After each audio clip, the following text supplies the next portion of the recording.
नमस्कार विद्यार्थियों, हिंदी कक्षा में आपका हार्दिक स्वागत है। आज हम पढ़ने जा रहे हैं इकाई प्रथम के अंतर्गत तीसरा भाग, जिसमें हमने पढ़ना था मातृभाषा और राष्ट्रभाषा के रूप में हिंदी शिक्षण की स्थिति। पिछली कक्षा में हम मातृभाषा के रूप में हिंदी शिक्षण की स्थिति पढ़ चुके हैं। तो आज का हमारा टॉपिक है राष्ट्रभाषा के रूप में हिंदी शिक्षण की स्थिति। हमें राष्ट्रभाषा की जगह हिंदी को रख करके उसकी स्थिति को देखना है इस चैप्टर के अंदर या इस टॉपिक के अंदर। तो चलिए स्टार्ट करते हैं इसे। यहाँ पे इसे पढ़ाने से पहले मैं आपको ये बताना चाहूँगी कि राष्ट्रभाषा का अर्थ क्या होता है। तो राष्ट्रभाषा क्या होती है? एक ऐसी भाषा जिसे किसी राष्ट्र के अधिकतर लोग बोलते या समझते हों, उसे हम कहते हैं राष्ट्रभाषा, जो पूरे राष्ट्र को एक सूत्र में पिरोए हुए होती है, जिसे सभी लोग जानते हैं, बोलते नहीं भी हैं तो कम से कम समझते हैं।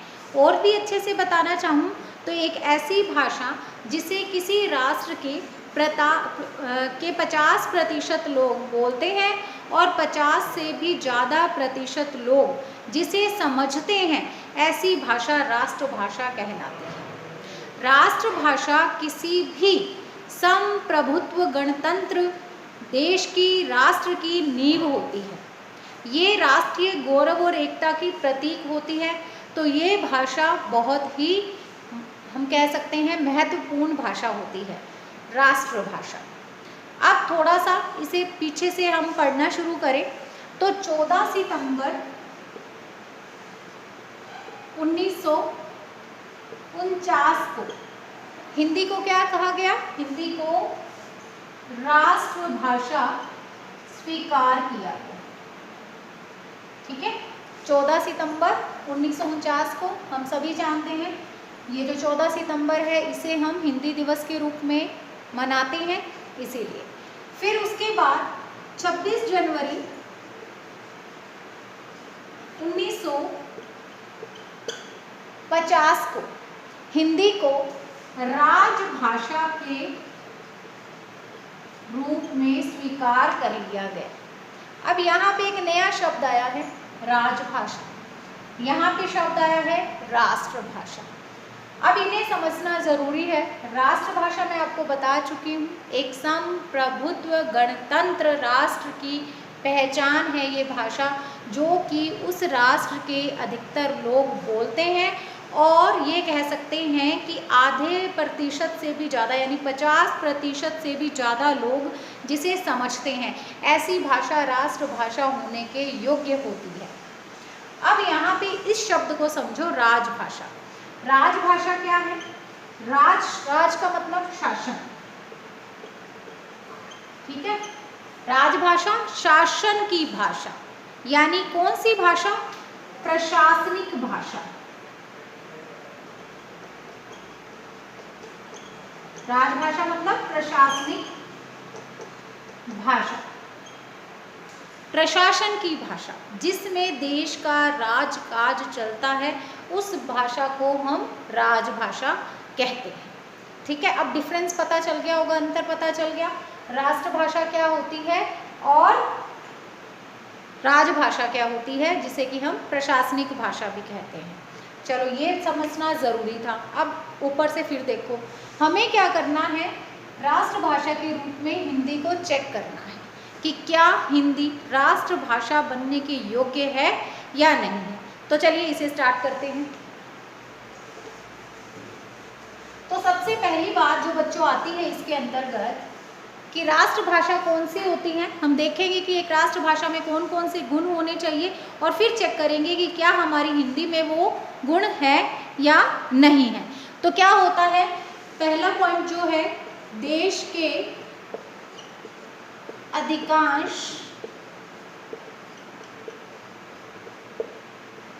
लोगों द्वारा बोली व समझी जाने वाली भाषा। ये हम क्या देख रहे हैं, ये किसी भाषा के राष्ट्र भाषा उसको बनाने के लिए उसमें कौन कौन से गुण होने चाहिए उनकी बात हो रही है। तो ये गुण की बात हो रही है और हम हिंदी को चेक कर रहे हैं इसके अंतर्गत कि क्या हिंदी यहाँ पे हमारी राष्ट्रभाषा बनने के योग्य है या नहीं। तो एक राष्ट्रभाषा किसी भाषा को बनाने के लिए वो देश के अधिकांश लोगों के द्वारा बोली जाने वाली भाषा या समझी जाने वाली भाषा होनी चाहिए। तो मैंने अभी आपको बताया जो हमारी हिंदी है वो देश के 50% लोगों के द्वारा या 50% जनसंख्या उसको बोलती है और उसके साथ ही 70% जनता इसको समझती है। और 70% में मैं कहूँ तो ये कम है, 90% जनसंख्या भारत की इसे समझती है। तो सोचो एक ऐसी भाषा जिसे कि 50% लोग बोलते हैं, 90% लोग समझते हैं, तो बताइए क्या वो भारत की राष्ट्रभाषा होने के योग्य नहीं है? बिल्कुल पूरी तरह से है।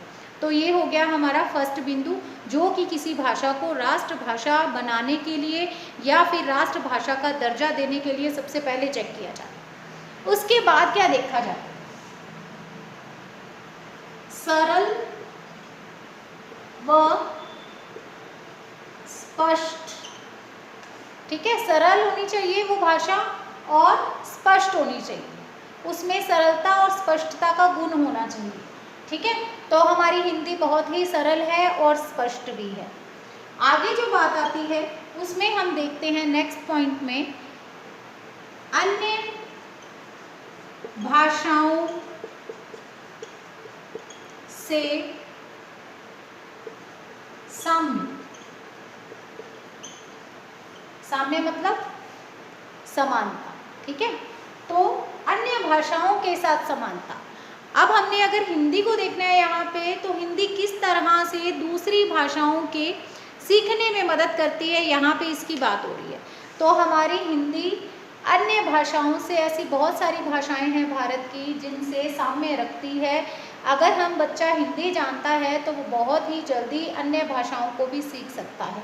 तो हमारी भाषा में ये भी सबसे बड़ा गुण है हिंदी में कि इसको सीख लेने के पश्चात बालक के लिए अन्य भाषा को सीखना बहुत ही आसान हो जाता है। तो राष्ट्रभाषा में ये गुण भी देखा जाता है कि ऐसी भाषा को राष्ट्रभाषा बनाया जाता है जिसमें ये गुण हो कि उसे सीखने के पश्चात बच्चे के लिए या लोगों के लिए किसी अन्य भाषा को सीखना आसान होगा या नहीं होगा। तो ये गुण भी है हमारी हिंदी में। अब देखिए नेक्स्ट, वैज्ञानिकता। वैज्ञानिकता क्या कहती है कि जो ध्वनि है किसी भी भाषा की जिसको हम राष्ट्रभाषा का दर्जा देना चाहते हैं, तो राष्ट्रभाषा का जो दर्जा प्राप्त करने जा रही है भाषा, उसमें वैज्ञानिकता का गुण होना चाहिए। ये वैज्ञानिकता का गुण मतलब कि ध्वनि जो है वो वैज्ञानिक होनी चाहिए। जैसा बोला जाए वैसा ही लिखा जाए, जैसा लिखा जाए वैसा ही बोला भी जाए, उसका वैसा ही उच्चारण भी किया जाए। कुछ भी साइलेंट वाला सिस्टम ना हो जो कि इंग्लिश में होता है। तो यहाँ पे हमारी हिंदी में ऐसा बिल्कुल नहीं है। वर्णमाला पूरी तरह से वैज्ञानिक है, देवनागरी लिपि भी पूरी तरह से वैज्ञानिक है। हम इस चीज़ को जानते हैं अच्छे से। तो वैज्ञानिकता का गुण भी हमारी हिंदी में है। तो इस कसौटी पे भी हमारी हिंदी पूरी तरह से खरी उतरने वाली है। तो ये 4 गुण हमें दिखाई दिए। अब जो अगली बात की जाती है इसके बारे में, वो ये कहा जाता है कि हमारी जो ये भाषा होनी चाहिए वो कैसी होनी चाहिए। तो ये होनी चाहिए राजनीतिक क्षेत्र की भाषा। ठीक है, राजनीतिक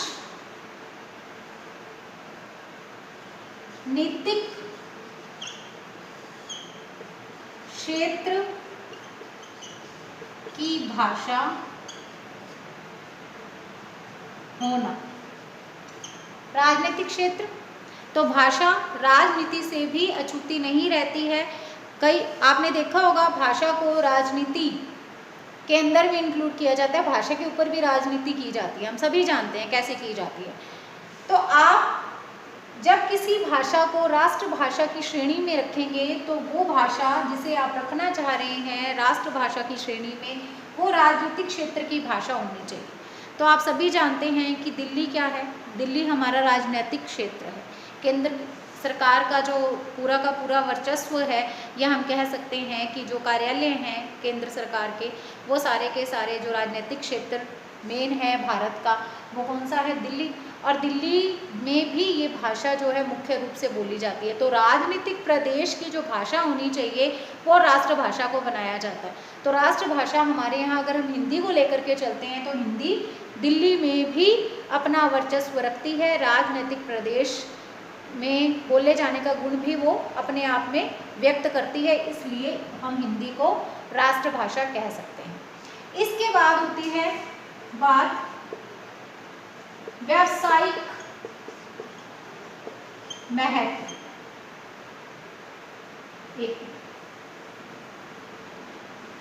व्यावसायिक महत्व,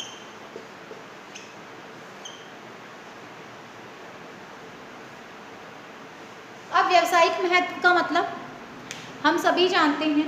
भारत को अगर देखें हम तो भारत में उत्तर भारत में अलग भाषाएं बोली जाती हैं, दक्षिण भारत में अलग भाषाएं बोली जाती हैं, ठीक है। राष्ट्रभाषा क्यों बनाई जाती है? राष्ट्रभाषा क्या करे कि एक ऐसी भाषा जो राष्ट्र में सभी को आपस में जोड़ने का काम करे, चाहे वो हिंदी भाषी है तो उसको तो वैसे भी आती है, और अहिंदी भाषी को भी राष्ट्रभाषा समझ में आनी चाहिए, बोलनी आनी चाहिए, इसीलिए इस भाषा की व्यवस्था की जाती है। अच्छा बच्चों, एक बात बताओ कि राष्ट्रभाषा की आवश्यकता क्यों पड़ती है या कहाँ पड़ती है? जो बहुभाषी राष्ट्र होते हैं वहीं तो इसकी आवश्यकता पड़ती है। जहाँ पे बहुत सारी भाषाएं बोली जाती हैं वहीं तो इसकी आवश्यकता होती है, नहीं तो राष्ट्रभाषा किसी देश की फिक्स करने की कोई ज़रूरत ही नहीं है। जहाँ पे बहुत सारी भाषाओं का प्रचलन होता है जिस देश के अंदर, वहाँ पे एक राष्ट्रभाषा बना दी जाती है ताकि वो राष्ट्रभाषा सबको आनी चाहिए, बोलनी आनी चाहिए या समझनी आनी चाहिए, जिससे कि आपस में जो विभिन्न भाषाओं को बोलने वाले लोग हैं वो आपस में अच्छे से क्या कर सकें, वार्तालाप कर सकें, संप्रेषण कर सकें। तो उनके बीच में, क्योंकि एक से दूसरे तक अपने विचारों को पहुँचाने की जो क्रिया है या जो साधन है वो क्या है, वो भाषा ही तो है। अगर आप किसी से मिलते हैं, किसी दूसरे राज्य में जाते हैं, वहाँ की भाषा कुछ और है, लोग कुछ और भाषा, कोई और भाषा बोलते हैं, आप कोई और भाषा बोलते हो, मातृभाषा सबकी अलग अलग है, बोली सबकी अलग अलग है, घर में सब अलग अलग भाषा बोलते हैं। तो आप आपस में वैश्वीकरण के इस युग में, भूमंडलीकरण के इस युग में, उदारीकरण के इस युग में आप दूसरों से संप्रेषण कैसे करेंगे? इसी राष्ट्रभाषा के द्वारा। तो राष्ट्रभाषा क्या करती है, नागरिकों को आपस में जोड़ती है, चाहे वो किसी भी राज्य के या किसी भी प्रदेश के होते हैं।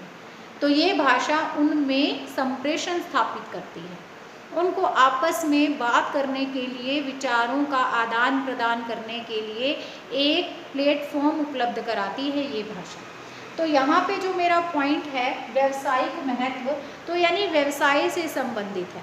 यहाँ पे मैंने एक लाइन बोली आपको, भूमंडलीकरण का युग, वैश्वीकरण का युग। तो यहाँ पे जो विभिन्न व्यवसायी हैं, जो व्यापारी हैं, वो आपस में इस भाषा का प्रयोग करके और आपस में अपना जो संप्रेषण है, चाहे वो हिंदी भाषी प्रदेश से हैं, चाहे वो अहिंदी भाषी प्रदेश से हैं, वो आपस में अपना अच्छे से संप्रेषण कर सकते हैं। तो ऐसी भाषा को ही राष्ट्रभाषा बनाया जाता है जो व्यावसायिक महत्व भी रखती है। तो हमारी हिंदी भाषा इस कसौटी पे भी पूरी तरह से खरे उतरने वाली भाषा है। फिर उसके बाद अगला बिंदु है सांस्कृतिक महत्व।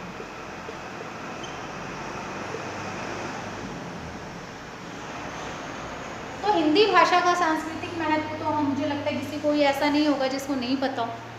हमारी जो भारतीय संस्कृति है उसका जो हम कह सकते हैं भारतीय संस्कृति या भारतीय साहित्य की बात करूं तो भारतीय साहित्य का जो चरम युग या स्वर्ण युग कहा जाता है कि जिस टाइम पे साहित्य बहुत ही फला फूला, वो क्या है, गुप्त काल।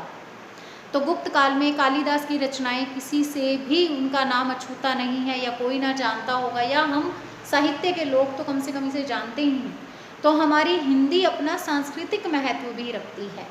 अब हमने यहाँ पे क्या देखा बच्चों, हमने देखा कि किसी भाषा को राष्ट्रभाषा बनाने के लिए या राष्ट्रभाषा का दर्जा देने के लिए उसमें ये गुण होने चाहिए।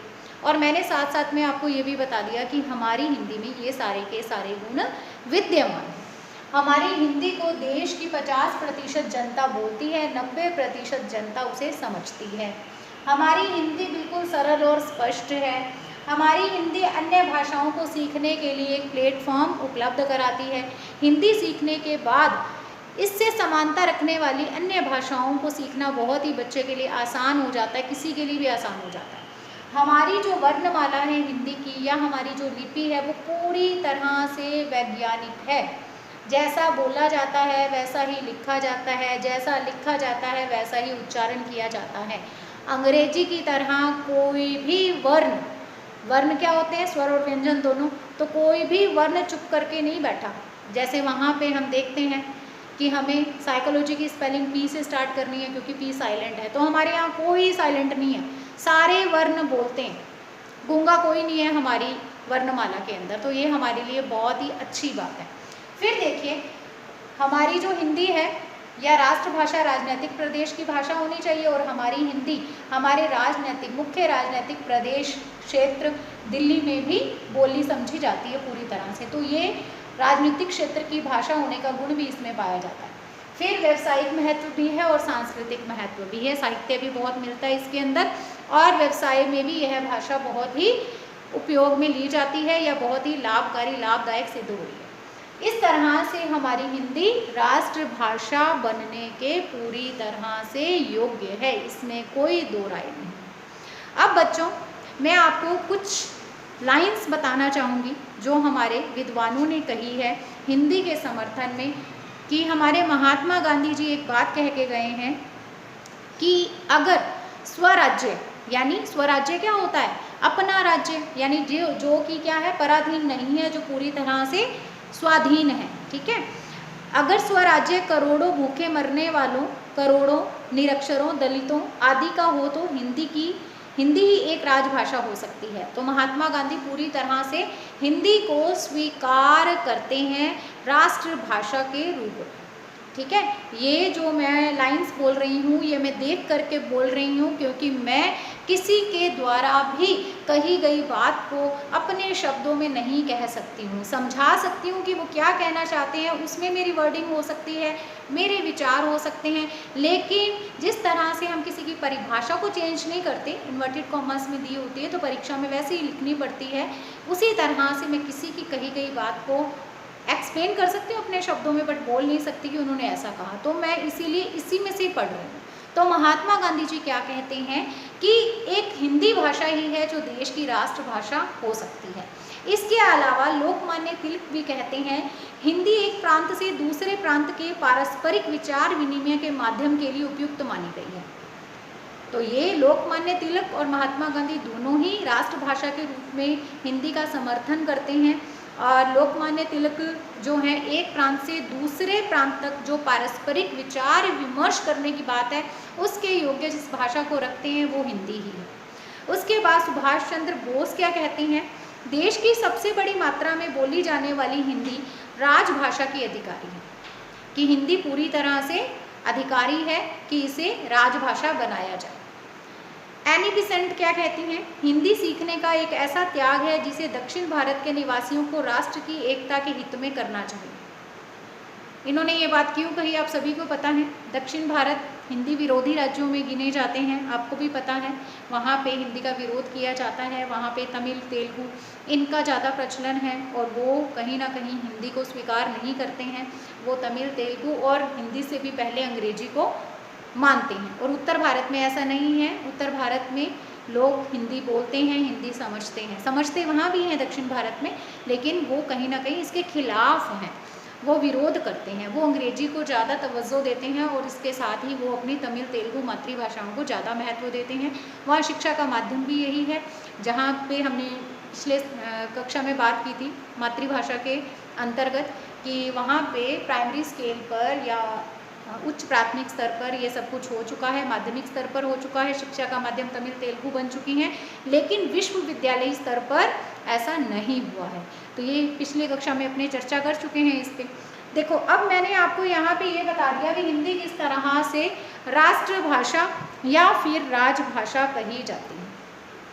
अब यहाँ पे जो बच्चों मैंने आपको पढ़ाया है ना, वो सारा का सारा आपको मैंने पढ़ाया है जो किताबों में लिखा हुआ है, ठीक है। अब टॉपिक यही था राष्ट्रभाषा के रूप में हिंदी शिक्षण की स्थिति, तो मुझे ऐसे ही ये पढ़ाना था, ठीक है। अब मैं आपको एक बात बताना चाहूँगी, क्योंकि शिक्षक का काम क्या है, सत्य को सामने लेकर के आना, जो सही है वो बताना। ये तो हमने टॉपिक के नज़रिए से पढ़ लिया। अब मैं आपको ये बताती हूँ कि ये जो राष्ट्रभाषा है ना, तो भारत के संविधान में राष्ट्रभाषा का कोई उल्लेख नहीं है। ये चीज़ आप ध्यान से सुनो मेरी बात, राष्ट्रभाषा का कोई उल्लेख नहीं है। इसे राजभाषा, हिंदी को राजभाषा यानी प्रशासनिक कार्यों की भाषा स्वीकार किया गया है।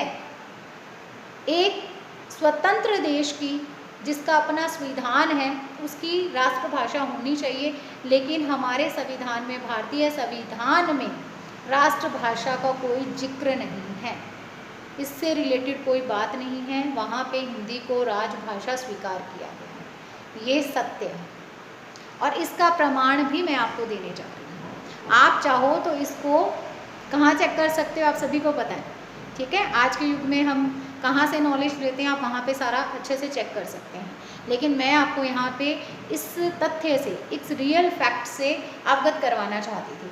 ऐसा मैंने पढ़ाना था क्योंकि ये टॉपिक है, इसको मैं चेंज नहीं कर सकती, यहाँ पे जैसा दिया मुझे वैसा ही करना है, लेकिन सत्य बताना मेरा फ़र्ज़ है, मेरा कर्तव्य है, मेरी जिम्मेदारी है।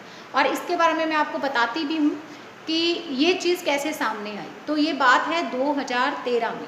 चलो मैं आपको सारा कुछ बताती हूँ इसके बारे में। तो विद्यार्थियों, हम सभी को एक अधिकार प्राप्त है, सूचना का अधिकार। हम सभी जानते हैं इसके बारे में। तो इस सूचना के अधिकार के अंतर्गत लखनऊ में सूचना अधिकार कार्यकर्ता थी एक, 2013 की मैंने बता दिया आपको ये बात है। तो वो सूचना अधिकार कार्यकर्ता का नाम क्या था, उर्वशी शर्मा। तो उर्वशी शर्मा ने क्या किया कि उन्होंने भारत सरकार के गृह मंत्रालय से अपने सूचना के अधिकार का प्रयोग करते हुए या उस अधिकार को प्रयोग में लेते हुए ये सूचना मांगी कि मुझे ये बताया जाए कि हिंदी हमारी राष्ट्रभाषा है या फिर राजभाषा है। तो ये इन्होंने सूचना मांगी। तो इसके जवाब में उन्हें जो सूचना मिली भारत सरकार के गृह मंत्रालय के राजभाषा विभाग के द्वारा, तो उस सूचना में ये लिखा हुआ था, ये कहा गया कि हिंदी भारत की राजभाषा है, यानी राजकाज की भाषा है, प्रशासनिक भाषा है, और संविधान में, भारतीय संविधान में राष्ट्रभाषा का कोई उल्लेख नहीं है। तो ये जो मैंने आपको बात बताई, ये इस फैक्ट पर आधारित थी जो मैंने आपको बताई, और ये 2013 की बात है। आप सभी भी चेक कर सकते हो कि ये बात सही है या गलत है। तो यहाँ पे मैंने चैप्टर वाइज भी पढ़ा दिया, और एक शिक्षक होने के नाते जो मुझे आपको बताना था फैक्ट सही, वो भी मैंने आपको बता दिया। तो आगे हमें अब कंफ्यूज नहीं होना है, अब हमारे पास फैक्ट है, इस चीज़ में कभी भी गलती ना करने का, कंफ्यूज ना होने का। या आप भी शिक्षक बनने जा रहे हो तो आप अपने विद्यार्थियों को गलत सूचना ना दें, बच्चों को उनके सवालों के सही जवाब दे सकें। तो ऐसा मैंने प्रयास किया है, दोनों ही चीज़ें आपको बता दी। तो ठीक है, ये हमने अपनी फर्स्ट यूनिट का थर्ड पार्ट आज कंप्लीट कर लिया है, और इसके साथ ही हमारी जो प्रथम इकाई है, जो पहली यूनिट है, वो भी समाप्त हो गई है। ठीक है बच्चों, अब मिलेंगे अगली कक्षा में। धन्यवाद।